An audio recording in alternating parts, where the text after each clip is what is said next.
Coming out of the 7 o'clock news, thanks to Surprise Fries, they're back at Macca's with a 1 in 3 chance with millions of prizes. The East Perth co-captain, Sando Millis, and one-game superstar for the West Coast Eagles is in the studio. Good morning to you. Morning, Tim. Morning, Scotty. G'day, buddy. How are we? Yeah, we're good. Look, you got highly emotional on the weekend, and it was all to do with Fremantle handballing.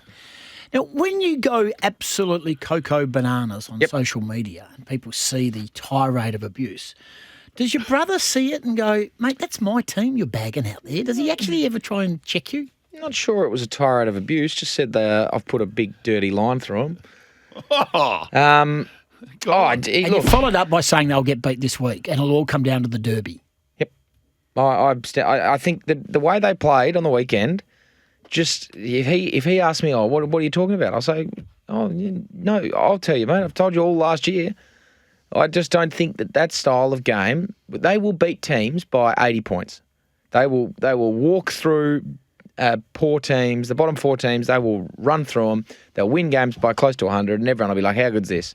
But then they'll come up against good pressure sides in high pressure environments and turn the ball over and get beaten the other way. And if that game plan stays the same, they're not going to win a final. So 183 kicks and 178 handballs compared to 247 kicks and 113 handballs. Yeah. Possessions were 361 to 360. Yeah, it's handball happy. Handball happy, and it's clear that that's the way they try and do it. And they, you even watched them in a few of the pracky games. It was handball, try and cut through by shape. And it works if you've got the skill to do it, and it works if you are putting more pressure on the other opposition. But when it's the other way around, and you refuse to kick it, that's what annoys me, and that's what I was frustrated at. They refused to kick the ball 40 metres. You saw, I think it was last year. I'm sure it was last year when they went up to Brisbane and got wet, and they went handball happy up there in the wet. But you could see that's the way they were trying to change their game plan. They came back here to Perth the following week, went handball happy again, but it was their execution and decision-making on the handball that was alarming. They were just putting blokes under pressure. They just wanted to give it off to someone else, and they'd get wrapped up straight away. Yeah. It's the game plan. There's a difference between, I reckon, the game plan and the decision-making to execute that game plan. I look at the game plan from Richmond a few years ago when they were flying, and that was their game plan was get it forward, handball, surge, knock-ons, all the rest of it. And I feel like that's what they're trying to do. They're trying to shape through. They're trying to use hands to get out of the back and get it to a one-on-one. But when you can't do that, and when it's, I've got pressure on me, you've got pressure on you, you've got pressure on you, I'm not just going to handball it at your feet. I'm just going to kick the ball to Josh Tracy, who is, enormous and can take a mark or bring it to ground and reset. That's what they're not doing. This is what Adam Simpson said sitting in that chair on Monday when he was coaching against Fremantle, and an instruction to his players. Insert it. Another one? Okay, so what he said, can you just find it so we know, get context? So he goes, our instruction was, if you just pressure, they will always hand pass out back. They will go back. He said, so it was just, he said he thinks Fremantle are going to be fine. So he wasn't bagging them out. He just said, but I just remember their overuse of handball has been something that's been in their system for a while. Here we go. The one thing I did notice is the overuse of handball, and it's something a while ago, when we used to play Fremantle, the only thing I would talk about and the coaches would talk about is bring pressure and they'll feed the ball backwards. They'll handball backwards and then you steamroll. And that was probably the back end of Ross's time and a little bit more of Longy's time. But that went away a couple of years ago. They've become too good at it. But on the weekend, the pressure factor, for the guys out there who don't know what pressure factor, I don't even know what it means, but over 2 is elite. So they had to do all these points for tackles, chases, 1%ers, and it adds up to a number. So are we giving not enough credit to Geelong, the pressure they put on Fremantle to force that overuse of handball? No, the pressure was exceptional. And what I'm saying is you'll see a stark contrast. If they don't change, if Fremantle don't mix things up, you'll see a very stark contrast in their games this year. They will whip bad teams, like they will put them to the sword because they're going to be too good and too clean and too quick. But that game is a finals-like game. And that's what's going to happen if they keep turning up with that style against good teams and in pressure games. So they play it in a final. They play it, they've got Port Adelaide here to win last game of the year to make finals. That's the sort of pressure that they're going to come up against in big games, and that game style with the way that they're doing it doesn't work. You're a current player, and a lot fresher than I am in it.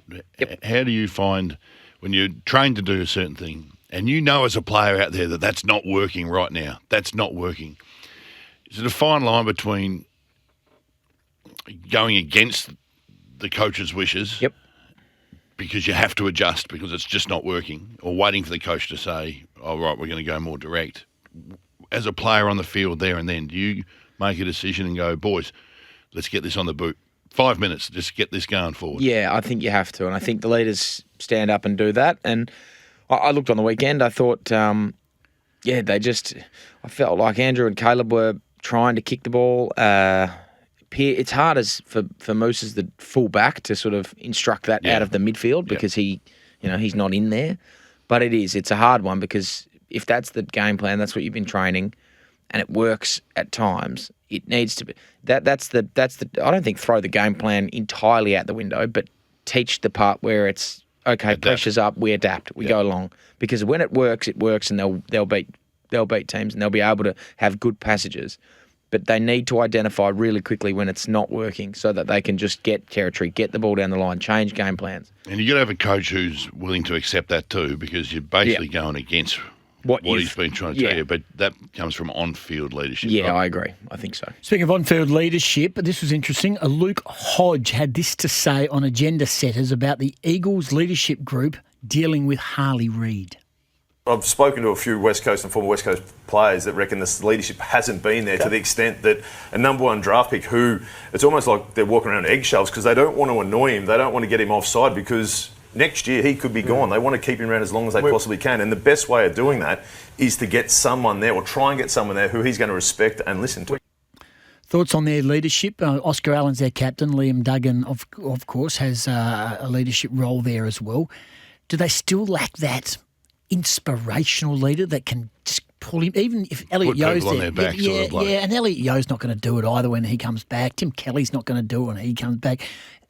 Do they just miss one piece that could assist in the Harley Reid story and the version? Oh, I think they're missing a few pieces. I don't think it's just one. And I think that the leadership has got, yes, Harley's a massive part of it, but the leadership of the footy club has got a lot more to deal with than just one player. And listening to Hodgie, I remember hearing a story from Xavier Ellis and Sam Mitchell about when Buddy Franklin first got to Hawthorn. They went to Kokoda, and he thought, and Clarko had taken them all over there, and he was like, "Oh well, I'm the top draft pick. I can't imagine this will be too hard. The other boys have got bricks in their bags. I think they're just going to let me take it easy. I've got marshmallows." And it was just, no, mate.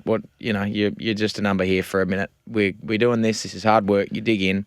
And I'm not saying that Harley's not that, but I feel like they're obviously so careful with how they manage him and what they do that they want to keep him here. But yeah, that's not helping Harley though, is it? See, we've opened the show this morning, and I take some responsibility. I was all chips in with Harley Reid when he was coming to the West Coast Eagles. I was supportive of him last year. Scotty's been pretty strong on his preparation for this year, and he's been proven right in one game, and I get that, and also pre-season training and the one game we saw. Small sample size. I still think there's obviously massive upside for Harley. Yep. I think we do have a responsibility, and Duff will come in after 8, and he'll say exactly the opposite what I'm about to say. But I do think we have a responsibility to judge Harley fairly, and I don't think we do. I think we don't judge him fairly. Or he's just one player in a bad team, but he's a number one draft pick. Yep. He hasn't searched the adulation. He doesn't search the headlines. Yep. He doesn't swan around town. He's not often in the social pages. Yep. He has a couple of little deals that he has to promote on his own social media. I think he's a very humble young person. Agreed. And I think we have a responsibility of reporting his football. Now, on the weekend, he was poor. Yeah, it was poor. But I think the sustained newspaper focus, our focus, I heard Sam Edmund saying there was a focus. He's got massive focus in Melbourne too. This is not aligned to Western Australia, and it's just going to get bigger when he goes back to Victoria. Do you think we have a responsibility of handling him differently? No, he should be treated as a second-year player playing his first game of his second year. But unfortunately, what he did last year was so amazing, and he's just because this West Coast is the biggest club in the competition. Collingwood and West Coast are the two biggest. And with with all the success that they had, that now they've been starved of for a long time, supporters, media, everyone sees this kid as this is our ticket back. And unfortunately, the weight of expectations of all of them gets lumped onto him. And he has one game where he doesn't really, perform to his standard. But he set himself such a lofty standard. And it's the expectations. It's an expectation that it's unfortunate, but he does have to wear a bit of I wasn't good there. Yes, I'm a high talented player. I'm a number 1 draft pick and all the rest of it. But yeah, I mean, I don't think it's any. No one's under any illusions he had an interrupted pre-season. Pre-seasons are shortened now than they've ever been, and for some players, it can be like Angus Scott at East Perth has hurt his thumb, but he can still run and do everything. And it's like he misses a week of football, he doesn't get set back because he.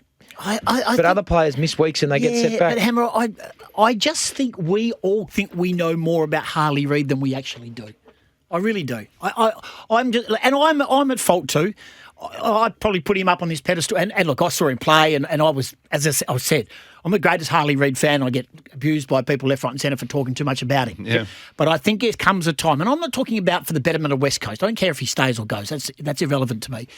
But I think we have a responsibility to judge him fairly. And I know that he had a great breakout year last year, and I get that, and he was probably the rising star, to be brutally honest with you. I would have been, yeah. But he was ineligible. But I just think we've just got to. I do think the focus on him has worn him down a little bit, and I think he got away from footy, and that might have had a lot to do with him returning to training, not in the peak condition. I reckon he let his guard down, but it goes back to what Luke Hodge is saying.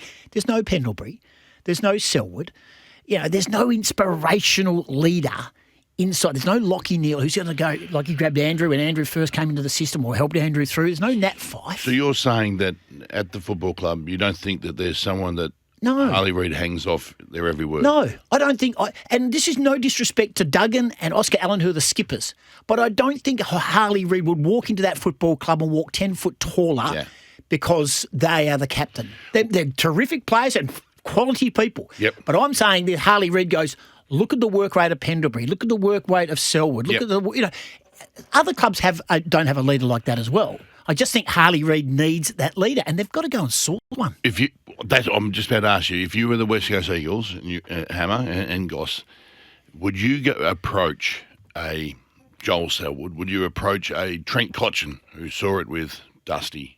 Would you approach an outside player? Because players, doesn't matter who they're playing for, past players will help another player in the system. Okay, this is going to blow you away, right? So stand by now, strap yourself in because I know this is going to... Mate, when I'm with you, I'm always strapped in.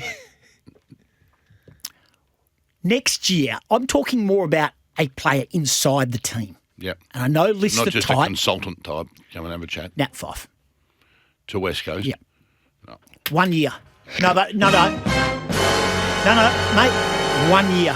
1 year at the football club, and it's going to be too late because he'll be gone at the end of this year, Harley Reid.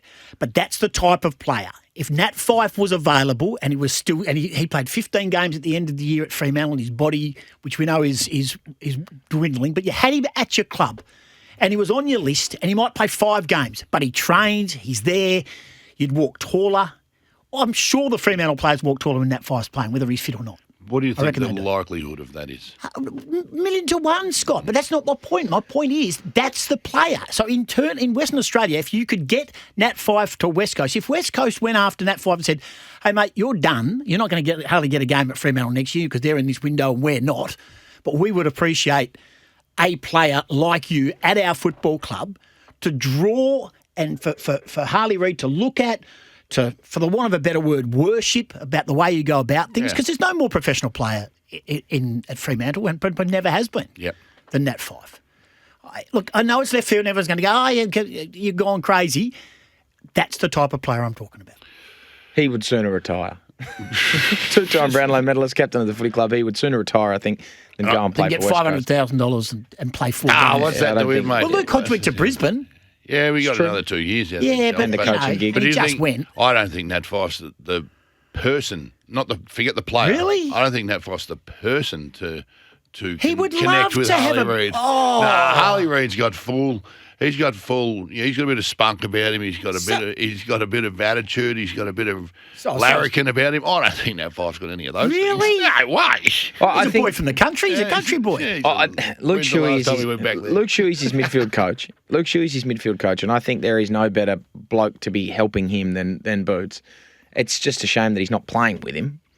But how much would it take, right? Yep. My biggest thing with him is that he's just wasting too much energy on the fighting. Yes. And they're responding and that sort of stuff. If you could get inside his head and just say, stop that, I reckon all of a sudden everything goes away because one, he's got more energy because, geez, it wastes a lot of it. Oh, it certainly does. Yeah, it does. It takes it out of you. And two, he's going to get to more contests. And when he gets to a contest, he's good at them. We'll take a break and come back. I'm just throwing it out there, all right? The phones have already lit up. Yeah. All the text line. And you know what? Good luck today on X. It's going to be a long day. Just trying to help the boy. I'm going to put my feet up when he gets a popcorn. I'm going to watch you interact with the people. Just trying to come up with a remedy, okay? We can all sit there and punch the bloke, but how about we actually support him? Get in his corner. Mark Duffield just walked past the window and rolled his eyes. That's a bad sign. It's starting to happen a bit with you again. I'm worried. They're going to roll their eyes on you on Monday as well. Hey, interesting little stat I came out with Scotty earlier. Did you like that when you were driving in? Have a listen to these in the coaches. I must have caught the ad break on the way in, actually. Coaches Award. Which one? Right, the Coaches Award. Rightio. Coaches Award from the weekend. What do you know about these players who topped the voting? Right. Okay. Toby Nankervis, Jai Caldwell, Bailey Smith, Josh Dunkley, Dan Houston, Jordan Dawson, Jared Witts. Toby Nankervis, Jai Caldwell, Bailey Smith, Josh Dunkley, Dan Houston, Jordan Dawson, Jared Witts. They're all at their second club. Yeah. Yeah, Witsy. All at their second club. All at their second club. The only two players who got top votes, Toby Green and Ed Richards. Where was Toby Nankervis? Sydney. The Nank. He was games. very good, wasn't he? I like him. Just a good, honest GWS. operator. His interview afterwards too was just terrific. It was just like that's why you're a captain. Yeah. He just looks so relatable. West Coast should go after Nank. Yeah. Is Jared Witts, and again, hate this word, is Jared Witts underrated as a... Horribly underrated. Criminally underrated. There was a season, I think it was 2019 or 2018. Max Gawn broke his leg and was out for like 6 weeks of a season. And Witsy dominated all year. Yeah. And it was right around the stage where it was like, Gawn's clearly the best ruck in the comp by a mile, but has missed such a weight of football that you can't give him an All-Australian, can you? And he just walked in and was it. And I'm looking at Witsy and I'm like, this bloke, he's 209 centimetres. He's one of the few genuine mountains left in the game. And he just gets to the contest, jogs and gets there and just does what he wants. He was exceptional. I think he's been, injuries is his issue. He doesn't stay on the park very long, but he was very good. I thought when he left for the Gold Coast, I've gone, won't see much of him. Yep. He managed to get the longevity out of his careers. Outstanding. Yeah, I think he's criminally underrated. West Coast are going to the Gabba on the weekend. And yeah, they are. We fear what could happen up there. We do big things over there. The Coasters, some big games come out of the Gabba. Really? Round 17, 2020. Sorry, how could I forget? Yeah. You didn't know that's where he was heading? Yeah, I had a fair idea. Now, they've lost 2 games up there by 2 points and 9 points. And their other 11 losses have been by an average of 56. And that's with the good teams. Yeah. That they've had at their disposal. So it could get And ruined. Brisbane probably not as good as they are now. Yeah. Last year. Very true. Oh, no. They'll... Let's go from the player's point of view again, right? Have an embarrassing start to the season, and you're going to go take on the Premier. Without Jake Waterman. Yep. Who's got a back injury. It's calf. Back injury. Back. Back is leading to a calf. Oh, I've heard of back-related hamstrings. He's got a back-related calf injury. Wow. What? Needs to go and see an Eastern medicine guy who... I had a mate in under 18s whose ankle, he had like this... It was a big tube of swelling around his ankle. An He was elephantitis. an elephant-style ankle. It was so swollen. It was that. just the ligament was cooked. I've seen it. And he went to a Chinese acupuncturist who stuck needles in his left forearm, up his forearm. Yep. The next day, Yes. his ankle was completely drained. Yeah. All the fluid was gone. Yeah. That's what an osteopath does. They find the problem. Yeah. From where it is. Don't treat the injury. Find out where it's. 100%. Anyway, so he's got a back-related calf injury. I've never heard of that. Anyway, he goes out on another radio station, 9 Radio, and basically says, it's not too bad, it was precautionary. The coach comes out and says, no, he's probably going to be available this week. Bang, then they put out the injury report and said he's not available. I mean, come on, messaging. Come on. Let's have a meeting. Yeah. let's be on the same page, everybody. You should go and help him out in there. No, those days are long gone. Thanks, Trevor. Rightio. Hey, and Fremantle take on Sydney, and Sydney love playing at Optus. Yes, they do. Against Fremantle. Yes. They've beaten them last 3 times by good margins. Well, yeah, the only thing that is in, I say both of their favours, but it's a appalling opening round, appalling round one for them that they have to bounce back from. And they'll bounce back. I feel like both of them will bounce back. I don't think West Coast will be at a point to bounce back and win, but I feel like you have to have more effort than that. They looked like a team that had played 23 rounds and was halfway, 1 foot out the door to footy trip because they were cooked. So they'll find a way to freshen up and bounce back. I don't think they'll beat Brisbane, but they will put in a much better performance this week. And I think Freo are going to. I think they have to turn it around this week. If they go 0-2, they're up against it. Well, Sydney is 0-2, but they've played 2 very good teams. They've played Hawthorn and Brisbane pretty well both times. Well enough to be there. I think you're backing from conversation. Are you going to back Sydney? Yeah. Sydney will win. Yeah. Do you? I reckon Freo will bounce back. No, I think Sydney have lost to 2 of the best teams in the comp by a mile. Yeah. GWS and Hawthorn are the 2 standout teams, and Sydney could have won both. Yeah. I know that was home, and I get that, but I don't think their Sydney SEG record is as daunting as it once was. Has your game moved? Yep. It was a night game down at Leederville. As in round 1? Yeah. Yeah. It was a night game, wasn't it? Yeah, now it's a day game. Lights aren't up yet. You said that last week. Said that a while ago. And I might have been speaking out of turn, but I said a friend of mine who knows a friend of a friend who's at another club who might be involved down at that Oval said the ground ain't as flash as they make out, and they spent $44 million on it, and they reckon it's oh boy. No. I told him that, and he sort of danced around the fringes. No, the ground's not awesome. It's still taking some setting, no question about that, but the lights just are Why does that happen? I'm looking at Steel Blue Oval as well. There's all the poles there. Yep. There's all the holes dug. Why does it take so long? Because they knew when the season was starting. Money. It's expensive to do. Oh, I understand that, but you don't engage them unless you've got the money to pay them. It's a lot to put them up. You've got to be able to pay the bill. People do that for a living. Like, that's their job, to put up light towers. No, you have a busy bee. And the boys come and hold Dad's Army. Hold it up. Yeah. Monday men come to get Dad's Army in there and they clean the joint up. It gets me, that stuff, when people aren't prepared for something that you know the date that it's coming. All righty, let's get into it. Hammer's been real quiet on this. No, it's just disappointing. I was looking forward to a couple of night games. Yeah. Round 3, I think we should be up. All right, here we go. Quick tips Thursday night. That's tomorrow night. Carlton take on Hawthorn MCG. Hawthorn will belt them. Footscray take on Collingwood MCG Friday night. The Pies, I'm all aboard. Essendon, Adelaide. Adelaide come to town after whipping St Kilda. Yeah, St Kilda suck, but I do like Essendon. Weren't that bad, Essendon? They were actually pretty good. Adelaide were really good. Adelaide. Port Adelaide, after losing by 91 points, take on Richmond, the high-flying Tigers. Oh, geez, I'm going to back Port Adelaide, but if Richmond win again, I'm backing them next week. St Kilda host Geelong. This is at Marvell. St Kilda are the worst team in the comp, Geelong. Brisbane host West Coast. The West Coast are right up there. Brisbane will beat them. Melbourne, North Melbourne, Marvel Sunday. Melbourne will smoke them. And here, Optus, Fremantle, last game of the round, take on Sydney.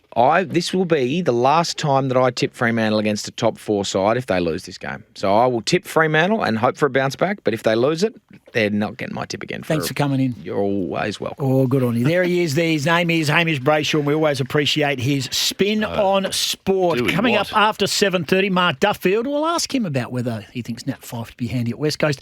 And tell me I'm not sure why. you're going to find a lot of support. That is on the way. This is Scotty and Goss. Surprise fries are back at Macca's with 1 in 3 chance to win millions of prizes.